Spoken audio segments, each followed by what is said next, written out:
สวัสดีท่านผู้ชมที่เคารพมื้อนี้นำพาทานเข้าสู่ซองบ้านนอกซาแนลคือเก่ามื้อนี้บ่าวบ้านนอกสิพาทานผู้ชมไปเบิ่งการช่วยเหลือครอบครัวแม่ใหญ่ก้องมาเนาะครอบครัวอนาถาอยู่บ้านคำปะแหนเฮาว่า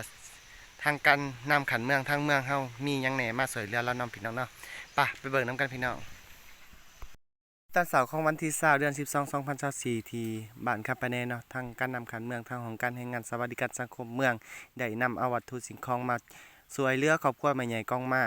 บ้านคำปะแนซึ่งเป็นครอบครัวอนาถาและเป็นคนตาบอดอยู่ในหันเนาะในการเครื่องที่มาเหมาะก็มีสังกะสี20แผ่นข้าวสาร2สอบแล้วก็ทางน้ำ1หน่วยเนาะในการพนักงานก่อสร้างอาคารเฮาก็ได้พร้อมเพรียงกันเนาะซอยเรือครอบครัวแม่ใหญ่ก้องมาโดยการมาดึงเฮือนเราคืนใหม่เฮือนที่ล่มเซหรือว่าเปะเพในเมื่อก่อนเนาะมาตั้งคืนใหม่แล้วก็แอมผ้าให้ใหม่มุงสังกะสีให้ใหม่เนาะมาจนฮอดวันที่24การซ่อมแปลงเฮือนของแม่ใหญ่ก้องมาก็ถือว่าสำเร็จร้อยส่วนร้อยนะพี่น้องเนาะ